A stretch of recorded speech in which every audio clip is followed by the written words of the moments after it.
Day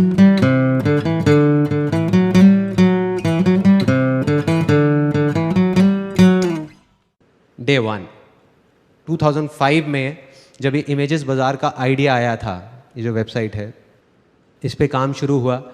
1 साल तक दिन रात इसके ऊपर काम चलता रहा। और 1 साल बाद में 2006 में जब इसको लॉन्च किया तो it was a complete disaster, it was a failure.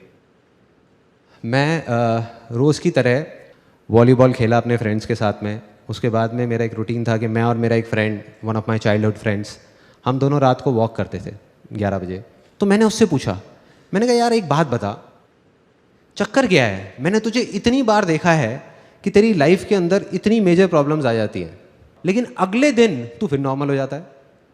वो कहता है यार देख बिल्कुल साफ है, जिस दिन ऐसा कुछ होता है, जब मैं कुछ सोच रहा होता हूँ कि ऐसा होना चाहिए और वैसा नहीं होता, उस दिन तो मैं डिप्रेस हो जाता हूँ, लेकिन अगले दिन मैं नॉर्मल इसलिए हो जाता हूँ क्योंकि रोज़ रात को पिछले 4 साल से मैं गाना सुनता हूँ। तो मैंने कहा यार उससे क्या होता है? कहता है अभी बताता हूँ क्या होता है, लेकिन कहता है मैं तेरे को गाना नहीं बता सकता कौन सा है, तू बहुत हंसेगा यार, तू मजाक उड़ाएगा मेरा। मैं कहा नहीं बोलना कौन सा गाना है। कहता मुसू मुसू हासी देव में लई लई। इस गाने की खास बात यह है, इस मूवी की खास बात यह है कि इसमें जितनी भी स्टार कास्ट थी वो सारी नई थी। मतलब इसमें कोई भी पुराने एक्टर्स नहीं थे, सारे नए एक्टर्स और एक्ट्रेसेस थे। तो कहता है मैं जब भी इस गाने को सुनता हूँ तो मैं अपनी आंखें बंद कर लेता हूँ और अपने आगे ना एक सिचुएशन को इमेजिन करता हूँ कि हम एक मूवी थिएटर में बैठे हैं, मेरे फैमिली मेम्बर्स मेरे साथ में हैं, मेरे फ्रेंड्स मेरे साथ में हैं, तू है, मैं हूँ, हम सब लोग हैं, और उस बड़ी स्क्रीन पे मैं हूँ।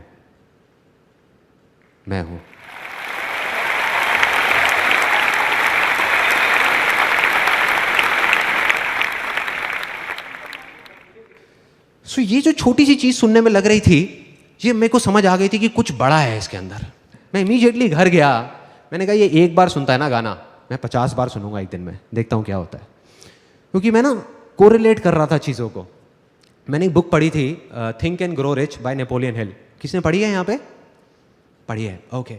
सो उसमें एक इमेजिनेशन के ऊपर पूरा का पूरा चैप्टर था, और जब मैंने वो पढ़ी तब मैंने कुछ नहीं किया। मैंने कहा छोड़ना, इमेजिनेशन चैप्टर पढ़ा और आगे निकल गया। सुना उस टाइम पे बहुत अच्छा लगा, लेकिन आगे निकल गया। लेकिन जब प्रैक्टिकली मैंने अपने दोस्त को ये करते हुए देखा तो मैंने कहा करके देखता हूँ क्या प्रॉब्लम है।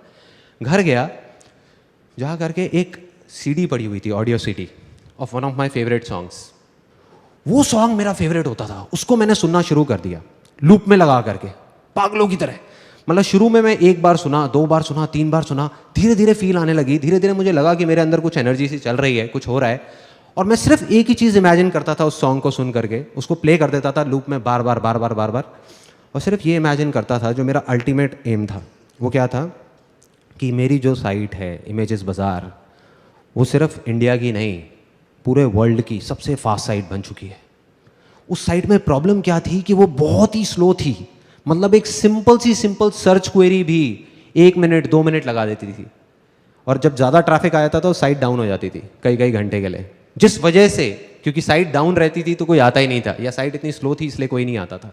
तो मैंने इमेजिन करना शुरू कर दिया कि ये फास्टेस्ट साइट बन चुकी है पूरे वर्ल्ड की, और सिर्फ वही इमेजिन करता रहता था आंख बंद करके। मुझे नहीं पता था ये कैसे होगा। करता रहा। तो तीसरे दिन रात को 11:30 बजे जब ये गाना चल रहा था तो उसमें मेरी एक फेवरेट लाइन होती थी। घर वाले सब सो चुके थे, मैं शीशे के सामने जाके खड़ा हुआ और ये लाइन गाने लग गया चीख करके। Do you want me to sing that? Yes और नो? यस और नो? ओके। तो अपने कान बंद कर सकते हो आप लोग अगर चाहो तो, बाद में मत बोलना कि वार्न नहीं किया था मेरे को। रोके तुझको आंधियां क्या जमीन और आसमां, पाएगा जो लक्ष्य है तेरा। लक्ष्य को हर हाल में पाना है।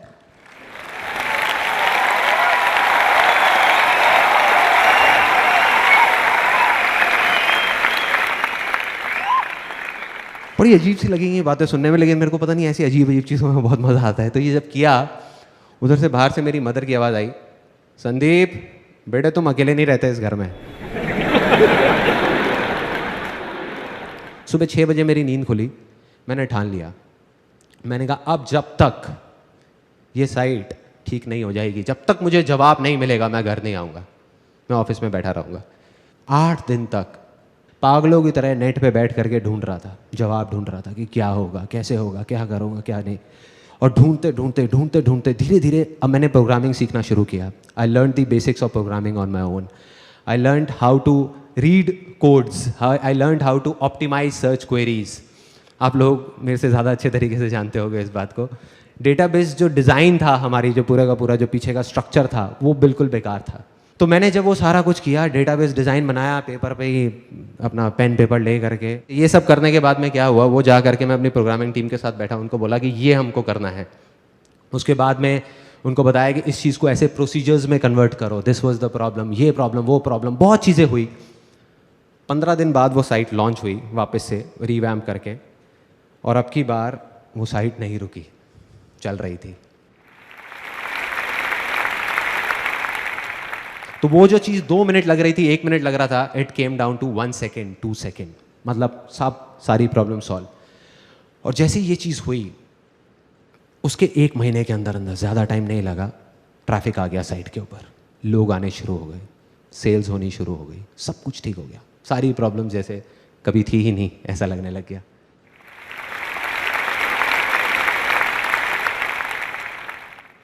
डे 2, हम फैमिली के साथ सब लोग बैठे हुए थे एक रेस्टोरेंट में। It was in the year 2007। अंदर ही अंदर कुछ चल रहा था मेरे, there was something which was going on. और वो क्या था कि हमारा जो बिजनेस था, ये जो इमेजेस बाजार था, ये ना ग्रो नहीं कर पा रहा था। It was kind of stuck at the same level. जैसे जो सेल्स जब साइट ठीक हुई उसके बाद एकदम से ऐसे गई, then it was moving like this, एक स्ट्रेट ग्राफ की तरह, मतलब it was not going like this, ऐसे नहीं हो रहा था। उस रेस्टोरेंट से जब खाना खा के हम नीचे उतरे, तो मैं गया उस रेस्टोरेंट के ओनर के पास में, जिनको हम प्यार से मामा बोलते थे, मैं और मेरे सारे दोस्त। उनके पास में गया, मैंने कहा मामा यार एक बात बताओ, यहाँ पे हमारे एरिया में पता नहीं कितने रेस्टोरेंट्स खुले होंगे, उसमें से बहुत सारे तो बंद हो गए और कुछ हैं जो धक्का दे दे करके चल रहे हैं, चलते जा रहे हैं। लेकिन आप हो, आपने एक छोटे से सेटअप से शुरू किया था, एक सिंगल छोटी सी दुकान से, और आज आपने इतना एक्सपैंड कर लिया। मतलब पहले एक दुकान थी, अब आपकी ऊपर इतनी सारी दुकानें ले ली आपने, 2 फ्लोर्स ले लिए, और आप एक्सपैंड करते ही जा रहे हो, इतनी तेजी से ग्रो कर रहे हो। भाई चक्कर क्या है, क्या चक्कर है? मतलब कुछ ना कुछ तो है ना कहानी। तो जैसे एक नॉर्मल रिएक्शन होता है, उन्होंने कहा अरे बेटा कुछ नहीं है, सब ऊपर वाले की कृपा है। मैं कहा नहीं मामा, कुछ ना कुछ है, कुछ तो है। मतलब मैं नहीं मान सकता कि ऐसे ही, मतलब ये तुक्का नहीं हो सकता, ये नहीं हो सकता। और मैंने उनके मुंह पे बोला, मैंने कहा ऐसा भी नहीं है कि आपका जो खाना है वो बहुत टेस्टी है। मैं कहा there are lot of other restaurants जिनका खाना आपसे अच्छा है, फिर भी वो इतना नहीं चल रहे। कहते लगता है तू नहीं मानने वाला। मैंने कहा नहीं। कहते 1 घंटे बाद आइयो, फिर बताऊंगा। तो मैं अपने घर वालों को ड्रॉप करके आया, उन्होंने अपना थोड़ा बहुत काउंटर समेटा, ऊपर सीढ़ियों पर जाने लगे। मैं और वो दोनों गए उनकी किचन में चले गए। फिर उन्होंने जा करके अपने आदमियों से बोला, जो भी वहाँ पे किचन में काम कर रहे थे, हाँ भाई हो गया सबका, चलो समेटो फिर। 3 लोग, उन्होंने 3 बड़े बड़े भगोने उठाए, पतीले होते हैं भगोने, बड़े बड़े बोल, उसमें एक में दाल मखनी थी, एक में ग्रेवी थी, एक में थोड़ा डार्क से कलर की ग्रेवी थी। वो उठाए और बाहर निकल गए, वहाँ से नीचे सीढ़ियों पे जाने लग गए, नीचे उतरने लग गए। नीचे गए, सड़क पे चले गए, मैं भी पीछे पीछे। मैंने कहा देखता हूँ भाई क्या चक्कर है, क्या कहानी है। सड़क पे जा करके उन्होंने तीनों ने वो ले जा करके नाली में डाल दिया। मेरे को समझ नहीं आया, मेरे को अभी भी क्लियर नहीं हुआ। मैंने कहा ये क्या है मामा, ये इससे आपकी सक्सेस का क्या कनेक्शन है? तो उन्होंने एक ऐसी लाइन बोली कि मैं हिल गया, कि मैं हर रोज अपनी तसल्ली के लिए अपने पैसे को नाली में बहा देता हूं। उन्होंने बोला और वहां से चले गए। मैं वहीं खड़ा रह गया, मैं सोच रहा था, मैंने कहा इसका क्या मतलब है। मैं घर गया, नींद नहीं आ रही थी, सोचता रहा, दिमाग चल रहा था। मैंने कहा इसको ब्रेक कर करके समझना पड़ेगा, एक बार में पूरा समझ नहीं आएगा। तो उसका पहला पार्ट कि मैं हर रोज, मैंने कहा समझ आता है इसका मतलब यहां तक समझ आता है। अपनी तसल्ली के लिए, ये सेकंड पार्ट था उसका। मतलब कि वो ये जो कर रहे हैं वो अपनी तसल्ली के लिए कर रहे हैं। इसका क्या मतलब हुआ कि वो किसी और की तसल्ली के लिए नहीं कर रहे। कोई और कौन? मैं, जो उनके रेस्टोरेंट में खाना खाने जाता हूं, या मेरे जैसे और बहुत सारे लोग, मतलब कि उनके कस्टमर्स। यहां पे बात कर रहे हैं सेल्फ सेटिस्फैक्शन की, ये अपनी तसल्ली की बात कर रहे हैं, कस्टमर सेटिस्फैक्शन की बात नहीं कर रहे। और मुझे धीरे धीरे समझ आने लगा हमारी प्रॉब्लम, कि हमारी प्रॉब्लम क्या है, इमेजेस बाजार की प्रॉब्लम क्या है, कि हम कस्टमर सेटिस्फैक्शन पे जा करके रुक गए हैं, अटक गए हैं। कस्टमर सेटिस्फाइड हो गया, शांति से बैठ जाओ ना। तो इस वजह से हम शांति से बैठे हुए थे। हमने कहा हाँ सब सही है, सही है, सही है। तो यहां पे समझ आने लगा, मेरे को समझ आने लगा कि मुझे क्या करना है। और उसका जो लास्ट पार्ट था उनके डायलॉग का, कि मैं अपनी तसल्ली के लिए अपने पैसे को नाली में बहा देता हूं, इस डायलॉग ने मुझे हिला के रख दिया अंदर तक। ये मेरे को समझ नहीं आ रहा था। हमारी फैमिली में, मतलब मेरी फैमिली में क्या होता है कि अगर हम एक स्कूटर भी खरीदते हैं ना, तो उसकी जो पॉलीथिन्स हैं वो 1 महीने बाद उतारते हैं।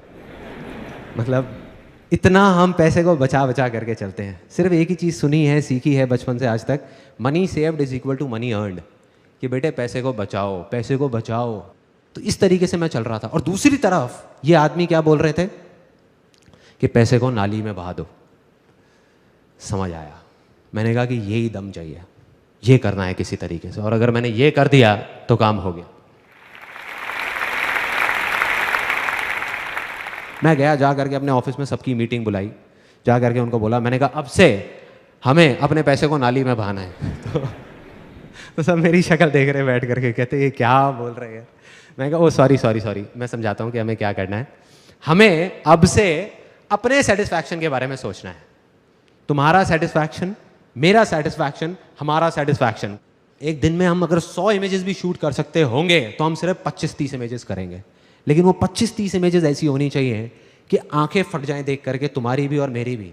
तुम सिर्फ ये बताओ कि तुम्हें किस तरह का शूट करने में मजा आएगा, ऐसा क्या होना चाहिए कि तुम्हें मजा आए। छोड़ो क्लाइंट को, छोड़ो मुझे, पैसा कितना भी लग जाए, बह जाए, कोई टेंशन नहीं है। कहते सबसे पहले हमको फोटोग्राफी इक्विपमेंट्स जो हैं वो नए लेने होंगे। अभी हम इंडियन यूज़ कर रहे हैं ज़्यादातर, लाइट्स और ये वो सारी चीज़ें। कहते वो अगर हम इंटरनेशनल ले लेते हैं जो बहुत एक्सपेंसिव है तो हमारी क्वालिटी बढ़ सकती है। मैंने कहा ले लो, डन। मैंने कहा कल ही लो, परसों तक भी नहीं रुकेंगे। वो हो गया। मैंने कहा और क्या कर सकते हैं। कहते और हम जो लोकेशंस हायर करते हैं अपने शूट के लिए, वो अभी हमारा एक बजट है 5-7 हज़ार रुपये का, अगर हम उसको बढ़ा देते हैं। मैंने कहा कितना बढ़ाना है। कहते 20-25 हज़ार रुपये में बहुत अच्छी लोकेशन आ सकती है। मैंने कहा करो। मैंने कहा इंडिया से हम फॉरेन में मॉडल्स लेकर के जाएंगे, वहाँ जा करके शूट करेंगे, करो। ऐसे हर चीज़ का बजट बढ़ा दिया। एक्साइटमेंट किस लेवल पे था, I can't express it in words. उस टाइम पूरी की पूरी टीम का, सबको इतना मज़ा आ रहा था। रोज़ एक ऐसा शूट निकल के आ रहा था जो पहले वाले से लाख गुना बेटर था। 2 महीने बाद पूरी की पूरी ये नई कलेक्शन हमने लॉन्च करी अपनी साइट पे, and you won't believe it, उसके 1 महीने के अंदर अंदर हमारी साइट पे, जब मैंने पीछे एनालिटिक्स से देखा, ट्रैफिक 10 गुना बढ़ गया, 10 टाइम्स इन 1 मंथ। इमेजेस बाजार बिकेम अ सक्सेस। डे 3, दिमाग मेरा बन चुका था एक एंटरप्रेन्योर का। एंटरप्रेन्योर, बिल्कुल एक एंटरप्रेन्योर की तरह सोच रहा था कि ये जो हमारा बिजनेस है इमेजेस बाजार, चाहे कितना भी अच्छा हो, बट हम एक नीश सेगमेंट में ऑपरेट कर रहे हैं। So there is a limit to where we can grow. साल का अब हम 30-40% से ग्रो कर सकते हैं, बट अगर हम एक्सपोनेंशियल ग्रोथ की बात करें तो वो नहीं हो सकता। अगर मैं ये चाहूँ कि इसकी रेवेन्यूज को यहाँ से बढ़ा करके 10,000 करोड़ कर दूँ तो नहीं हो सकता। उसके लिए एक आइडिया आया और उस आइडिया पे काम करना मैंने शुरू किया। ऑलमोस्ट 5 महीने तक मैंने काम किया दिन रात उस आइडिया पे। I'll tell you that idea, वो क्या था। It was very simple. Air purifiers, India में हर घर में आज की डेट में एक वाटर प्यूरीफायर है, बट एयर प्यूरीफायर का किसी ने नाम तक नहीं सुना है।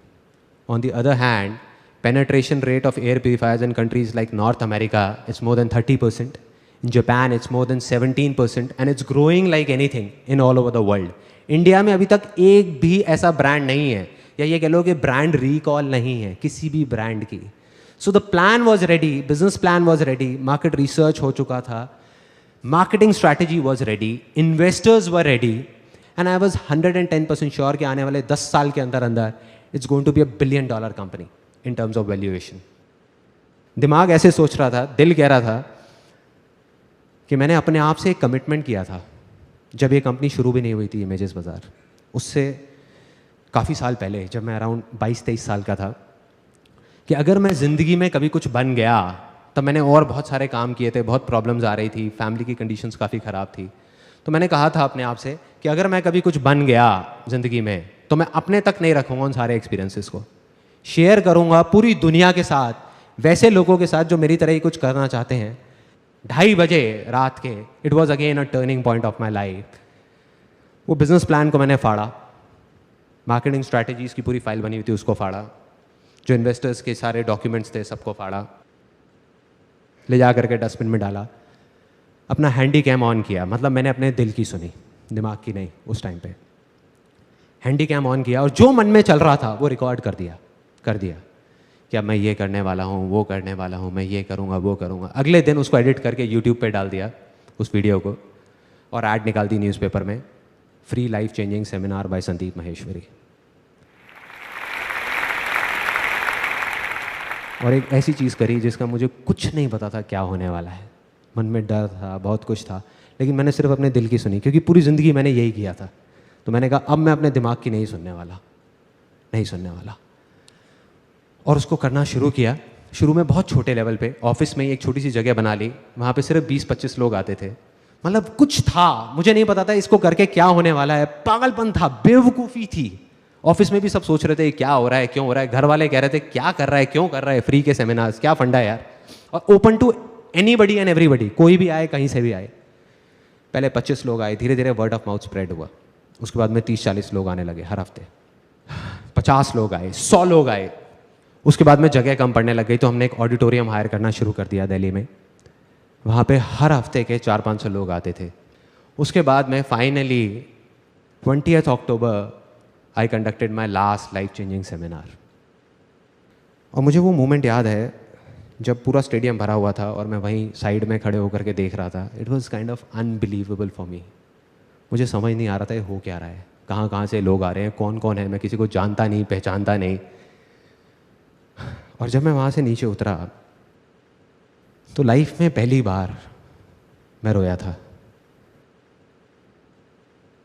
मेरे साथ में और हज़ारों लोग उस स्टेडियम में बैठे थे।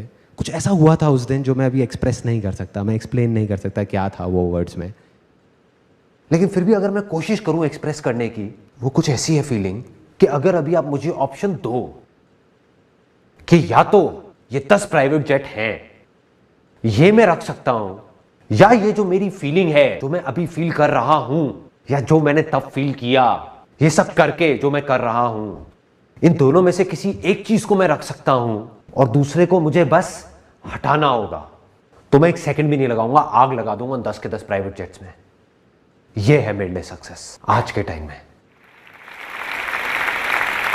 क्योंकि ना मुझे अब जाकर के असली सक्सेस जो है उसका मतलब समझ आ गया है। वो ये नहीं है कि हम कुछ चीजें इकट्ठी करने के लिए, जैसे प्रॉपर्टी, कार, बैंक बैलेंस, कुछ चीज़ें इकट्ठी करने के लिए ज़िंदगी भर बस भागते रहें, और जो चीज़ें हमारे पास नहीं हैं उसको सोच सोच करके हम बस रोते रहें। ये नहीं है सक्सेस, ये सिर्फ एक ढोंग है, दिखावा है और कुछ नहीं है। असली सक्सेस है जो मैंने फील करी है, जब आप कुछ ऐसा कर जाओ कि अपनी हर चीज़ गंवाने के बाद भी, हर चीज़, आप हंसते हंसते मर सको, वो है असली success. That is success for me.